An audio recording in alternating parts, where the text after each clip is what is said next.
sitting on the back of the chair, like in the chair. After that, I'll play there tomorrow. So I have 15 years of money to timeshare, blah, blah, blah. But money goes That's a great idea. It's a woman. I agree. 80% of what I had. Yes. They need enough for left over really. And then I'm getting old, what I want to do now. But then. Are we ready? So maybe that's Yeah. All right. Yeah. I want to ask everyone to introduce themselves by their first name and what you got out of this so far. One item. My name is Anna Mother Shed. Your first name. First name only. It's okay. What I got out of this is just pure encouragement that there are solutions to our emotional issues, and there are tools available, and they're very easy. Okay, Michael? Michael, that's me. And what I get out of it is I've gone through a lot of these same ones. I've used them in the past and didn't know there's a graduation of them, but Well, there isn't. There's no graduation from this. it's a progress. Janet, what I'm getting out of it so far is just a good reminder to be cognizant of my thoughts and how taking a more positive approach may help me in my process. Perfect. Lucky? Lucky. I've been a recovering addict. You know, it's like you got something to think about yourself and others, and how they feel and the way you want to be, how you want to be treated by others.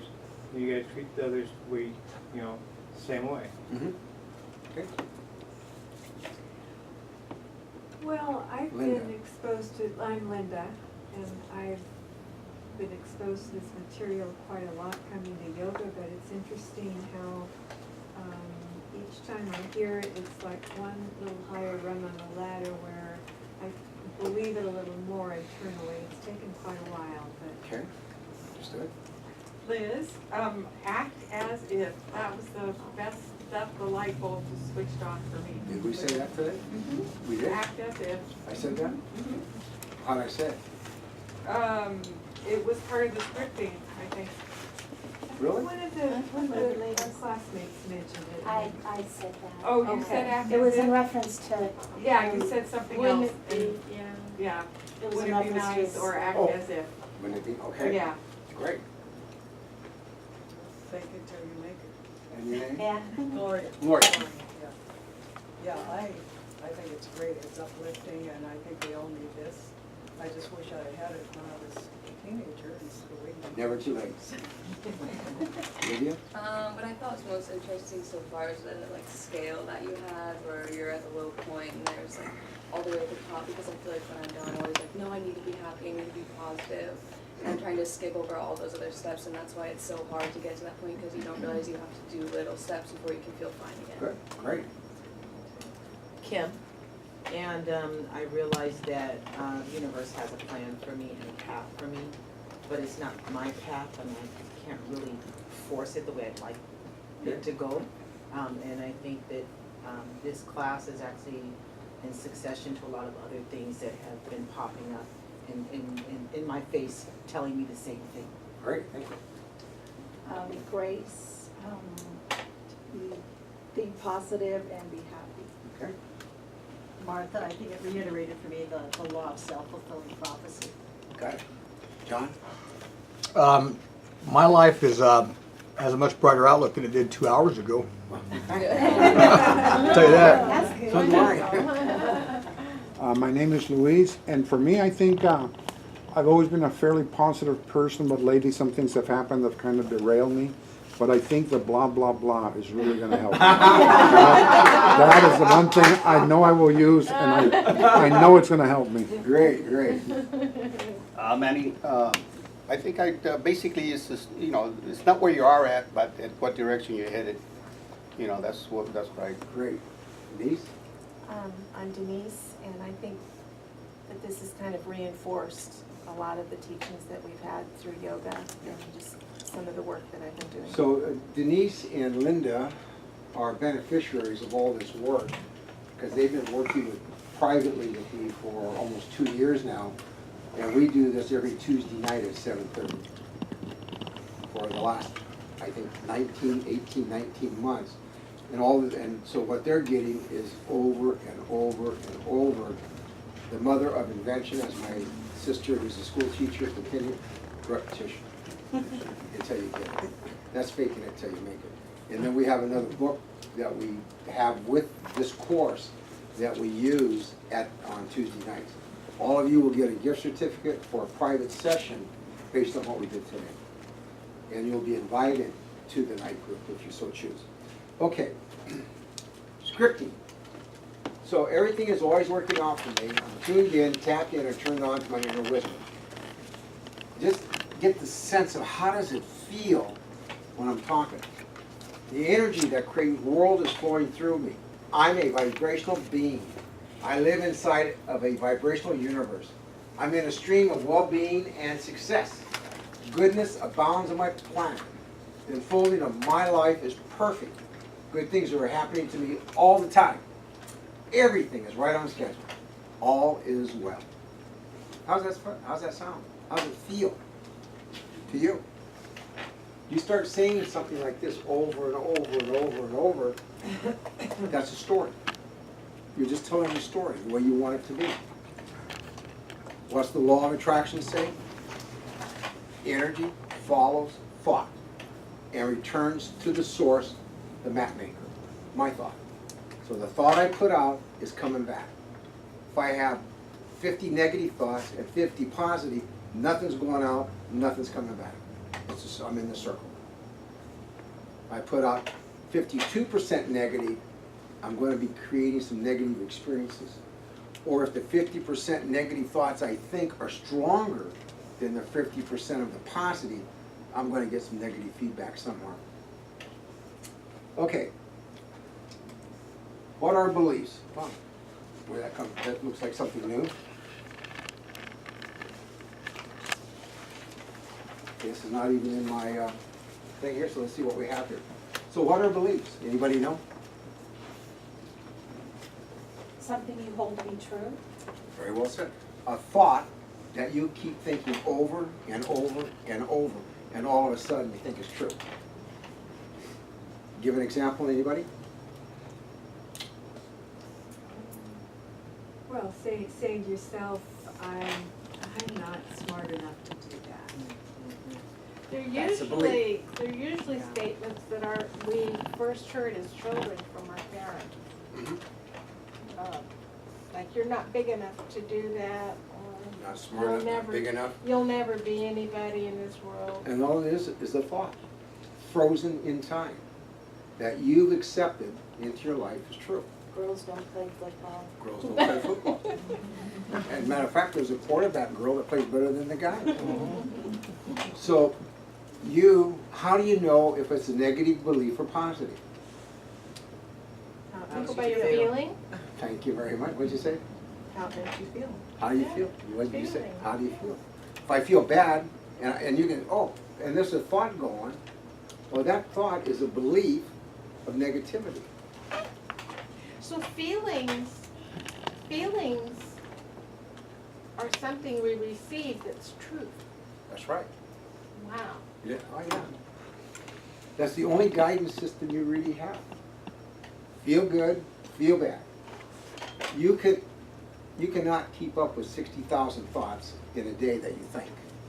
But you can keep up with how you feel all day long. Because you know, I don't feel good. Good point. And if you take the time sometimes to look at the thought that goes with it, you will recognize the belief.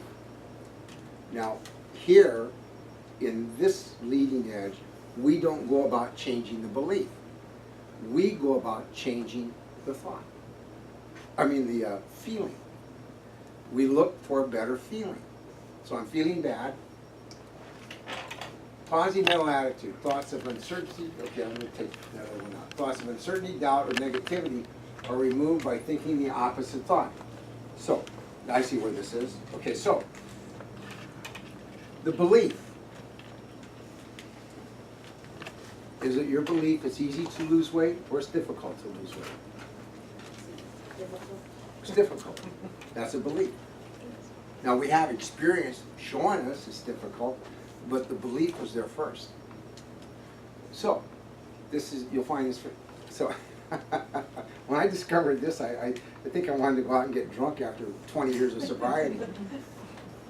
You have a thought, it's easy to lose weight, and it's difficult to lose weight. Now, would you bet your life, and your children's life, and your mother's life, and your grandmother, and your neighbor's life, that it's difficult to lose weight 100%? True. No. Would you bet your mother's, your sister's, your children's life that it's easy to lose weight? No. Neither one. So they're both false, aren't they? Which is the better thought? Easy. It's easy. So we're reaching for the next best thought. You own the fact I am telling myself it's difficult to lose weight. Well, wait a minute. That's a lie. That's not 100% true. I know that. But what's a better thought? Oh, better. It's easy to. But I don't believe that either. But if I say that over and over, or move the story, scripting-wise, that would move me in that direction, I'm moving in the right direction to lose weight. And I know it now. I'm taking a proactive role with my health, and I love it. And what am I doing most important? I'm learning to feel good about me with my weight where I am. So I stand in front of the mirror, my tummy puff. I say, love tummy, love tummy. See? So you make up a story. And you tell yourself you love you. Who cares if other people love you? You have to. It's about you. The whole bottom line, and trust me, 100%. When I was in the Himalaya Mountains, I had a number of experiences. And What did you do there? I spent 40 days in silence without talking up in the Himalaya Mountains. And I was given mantras, word phrases in the Sanskrit language to bring out all the garbage and to heal at the same time. And in doing that, it put me in altered states of consciousness periodically. First I'd go down to the depths of hell, when I come out, I'd be up and down. And I was all over the map for about half of it. And then all of a sudden, as I started coming out on an even keel, it kept going up, up, up, up, up, crescendo. And I remember one night I'm meditating in a temple in the Himalaya Mountains. It's about midnight, 9, 10 o'clock, I guess. And I hear traffic. And there's no road. Maybe a donkey could go by, but I'm hearing like I'm in LA traffic. Cars honking their horn, trucks, people yelling. And I open my eyes and I look back, and I know, oh, I'm in the Himalaya Mountains. There's no road. There's no traffic. Then the next thing I saw was 2 beady eyes looking at me. You ever see tiger eyes in the night? Bengali tiger? So I see these 2 beady eyes. And I went into a state of fear. I jumped up and I ran back to where my little hut was. And I heard behind thump, thump, thump, thump, thump. And I get in my room and I locked it. Then up there in the Himalaya Mountains, the doors, they have bars and big boards so nothing can come, because the bears and all the tigers come in. And nothing I could do to calm down. So morning came, I finally got up, peeked out my door and went outside.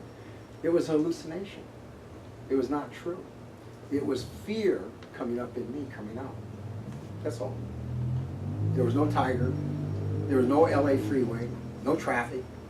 It was just the fear from the techniques I was using at Himalaya Mountain to get rid of, bring up that stuff to release it. And that's what happened. Okay. So we now, a positive mental attitude. So you just took what is called the litmus test. The litmus test comes from Wayne Dyer, who's a very famous author. He was the one who brought that to light. Is it true 100% or false 100%? And would you bet your kid's life on it? And when he said that, oh, No, of course not. So they both become false. So we are reaching for the next best feeling thought consistently, telling stories to ourselves to feel better. Now, it may not be true, the story we tell, but how does it make you feel? That's what we're after. Okay, does it make sense so far? Okay. Okay. We've already talked about releasing judgment. Everyone is programmed by genetics, parents, peer group, co-workers, bosses, job, time frame we grew up in, culture, movies, music, country, educational level, life experiences. Everyone is programmed this way. Once you recognize you're programmed this way, you will recognize other people are, and you recognize they can't behave any other way. When I was in the espionage business, I dealt with terrorists in the Middle East. And my best friend was a terrorist. And I recognized, I didn't know this then, but I recognized in front of me was a good person. He just was a Muslim, Arabic, and he behaved that way. And I had a hell of a time dealing with the situation internally. And I did deal with it. So I drank more and I did more drugs and had more fun. And so did he, because he didn't know how to deal with it. Because we both knew the other one was in espionage from our contacts outside of us. So I learned a very vital lesson 20 years later. He was programmed, he grew up in the Middle East, his peer group, his brothers and uncles were head of the secret police in Egypt. His co-workers and bosses were people that were all involved in terrorism. He grew up in a time frame of the Israeli 1967 war. His culture and movies and music and country was all about killing Arabs, or killing Israelis at that time. His educational, he was a doctor, and his life experiences, this is where he got confused, as I did. We loved each other as brothers, and didn't know how to deal with it. So he went on to become a very famous research scientist for a major pharmaceutical company, and I got out of the espionage business, and he got out of the business. And one day we got together and we laughed about it in San Francisco. We had lunch one time.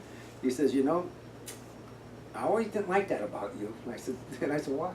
He told me, I said, well, I didn't like that about you. He said, how did you know? I said, I know everything too. So we got a big laugh out of it.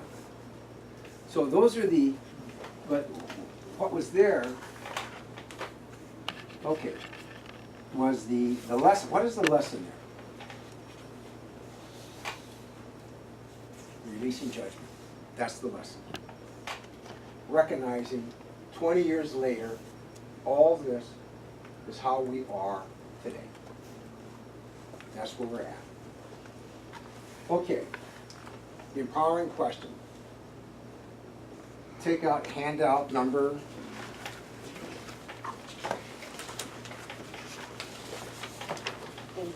8. I can see, I gotta reprint I forgot to reprint this. I gave this workshop, what, a month ago? And I upgraded it from everything everybody said in the computer, but I forgot to print it out here. So I'm looking at my notes and going, something's wrong here with this picture. So one more key tool, major tool, to feel good. So, let's take a look at a situation. Because that's what makes it real.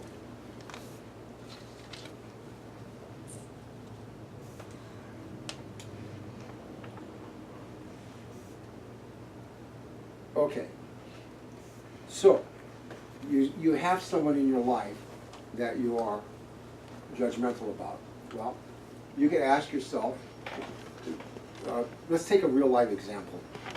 I have a friend, a dear friend of 40 years that I have a challenge with. He has always been capable, upbeat, intelligent, avant-garde, on the leading edge of thought, and then he has a health issue that has taken him out of that mindset into fear and worry and very heavy. And he shows up in Modesto after a long absence, and had a hard time being around him because I'm not there where he is. and I won't participate with his health issues. I told him, you have a health issue, talk to your doctor, not me. I know nothing about it. So I started asking the question about him, what's the positive benefit in this situation about him? And the first thing I came up with, I needed to learn compassion. And what did I need to learn about compassion? I needed to learn two things. First thing I needed to learn the difference between helping someone that I cared about and enabling someone I cared about. Once I discovered the difference between compassion and enabling, the relationship changed. And how did it change? What did I discover about with that? Anybody have an idea what the difference is? Enabling someone is simple. The person can, could, or should do for themselves what they're asking you to do for them. Helping them is doing something for them that they absolutely are unable to do. For my friend cannot get from the apartment where he lives to the laundromat by bus. I give him a ride. And he can get from the apartment to the store. It's a little tedious, takes a little work, but he's on his own. I won't rescue him, fix him, or even try to change him. That's the difference of enabling and helping, as I see it. Richard? Yes. Isn't that exercising compassion for yourself also, so that you don't have mixed feelings Well, that are yeah, bad? doesn't it say at the end in the four major attitudes, right at the end, it says, as you are compassionate, you remove the dark stains of wanting to harm others. That's what it says when you learn compassion. So, and maybe you'll figure out when you read my book, I tell you that I have 25 years, over 34 years of being clean and sober from drugs and alcohol, that people that I work with, they call it tough love. And I say, hey, I'm not picking you. You got to find your own way to the meeting. You got to make the decision, not me. I'm not going to make it for you. Don't call me if you're drinking. Go to an AA meeting. Go to an NA meeting. Called tough love, and that's where you learn between enabling and helping, the difference. And that's important to understand that. Otherwise, you will always be caught in a position of wanting to help when you're really enabling somebody and you don't need to. Yes? I don't know if there's a local group here, but I know in the Bay Area there is one, and on the Central Coast for Codependence Anonymous. And it's great. based on the 12-step program, but it really is for someone who is struggling with between helping and enabling. That group can facilitate, I think, you're moving forward. Yeah, you know, yeah, you could, I guess you'd look in the telephone book or internet for Modesto to see if that group is available. There was another empowering question. Get out your sheet and read it. Well, let me ask all of you one. What good happened in my life last week? Okay. What good happened in your life last week? One thing. I went up to see my daughter. Yes. I went to Carmel. Had some good days at work. Got hired on at Burger King. Now, come on, something good happened. Seriously, got nothing. Ah, okay. I have a hard time thinking about that too. The opportunity to work in my garden, that's good. Michael? I'm visiting Anna. Very good. John? I spent some time with my brother Mark, doing some work on his house. Oh, all right. I talked to my son. Ooh. I started exercising. I reconnected with some cousins. I got to visit with my sister. Gosh, It's hard. I pruned my tomato plants. Okay, Yeah, absolutely. Spend the whole day with my father. all right. Lost another 2 pounds. That's all right. So, you can thank this question here to my friend Mark. I used to swear at him under my breath. Every time we got together for a mastermind group, he says, name 3 things that happened good in your life last week. 3 things that happened. I had such a hard time. I couldn't think of it. When someone asked me, what do I appreciate about me?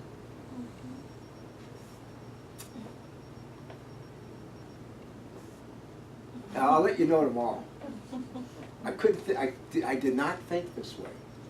So part of you'll find in one of your last handouts are some questions that will guide you in a direction. Matter of fact, the one handout we're gonna give at the end, the worksheet for the whole course, ask that question every night. What happened good in my life today? Is that a brain exercise? We didn't get it when we were growing up and throughout with our employment and stuff. Okay, releasing anger. This is a technique that I learned in 1977. I was in a relationship with a lady, we broke up, and I was so furious with her. But 9 months later, I was still furious. I couldn't understand. I said, what the hell's wrong with this? A week is enough. But 9 months later, I am even more angry than when we broke up. And so I went to bed one night, and I said, look at Source Energy, I need some help here. This is going to kill me unless I deal with it, and I don't know how to deal with it. That night I had a dream, and I dreamt about a hate letter. And then the next night I dreamt about a bonfire. And there were two techniques, separate, that go together to show me how to deal with for anger. So what's the hate letter mean? So a hate letter would be as simple as, dear, think of the worst word you can think of about the person.